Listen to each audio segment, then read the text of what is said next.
क्या भारत का संविधान बाबा साहेब अम्बेडकर ने नहीं लिखा था?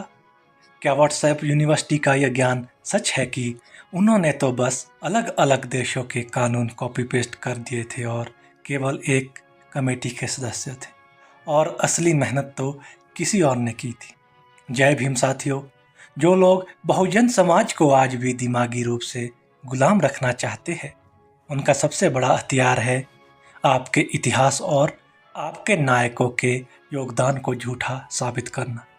आज हम संविधान सभा के असली रिकॉर्ड्स खोलकर इस नीच प्रोपेगेंडा का ऐसा पर्दाफाश करेंगे कि ये झूठ फैलाने वाले लोग दोबारा कभी नजर नहीं आएंगे। लोग बड़ी शान से कहते हैं कि ड्राफ्टिंग कमेटी में तो 7 लोग थे, फिर सारा क्रेडिट सिर्फ अकेले डॉक्टर अंबेडकर को क्यों दिया जाता है। कुछ लोग यह भी कहते हैं कि BN राव, जो कि संवैधानिक सलाहकार थे, उन्होंने असली काम किया था।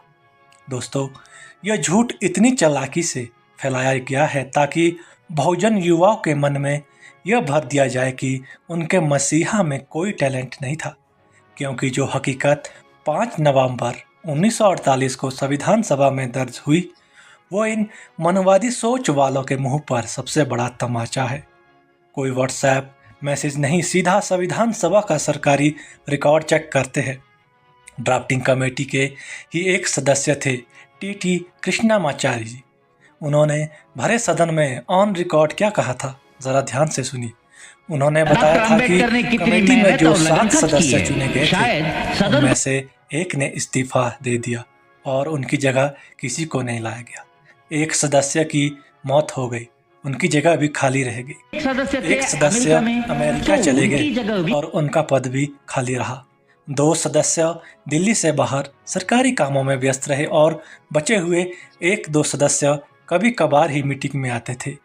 कृष्णामाचारी जी ने खुद स्वीकार किया कि संविधान का पूरा बोझ सिर्फ और सिर्फ डॉक्टर बाबा साहेब अम्बेडकर के कंधों पर आ गिरा और उन्होंने अकेले ही इस ऐतिहासिक काम को पूरा किया। और आज बात उस कॉपी पेस्ट करने वाले ताना की है। दुनिया के 60 देशों के संविधान को पढ़ना, उनके जटिल कानून को समझना और फिर उन्हें भारत जैसे विविधता वाले देश जहां हजारों जातियां, धर्म और भाषाएं हैं, उसके हिसाब से ढालना, क्या यह कोई बच्चों का खेल है? अगर यह सिर्फ कॉपी पेस्ट था तो सदन में बैठे हुए उन 300 बड़े बड़े विद्वानों और वकीलों ने खुद यह काम क्यों नहीं कर लिया? उन्हें यह काम सौंपने के लिए एक ऐसे अछूत की क्या ज़रूरत पड़ गई जिसे बचपन में क्लास के बाहर बिठाया जाता था?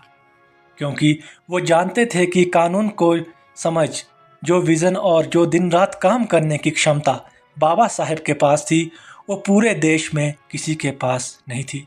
बाबा साहेब ने सिर्फ पन्नों पर कानून नहीं लिखे, उन्होंने सदियों से गुलाम बहुत बड़ी आबादी की किस्मत लिख दी। इसलिए जब कोई अगली बार आपसे यह कॉपी पेस्ट वाली बकवास करे तो उन्हें TT कृष्णामाचारी का वो भाषण ज़रूर पढ़ा लेना। अपने इतिहास को जानिए और फख्र से कहिए, जय भीम, जय भारत।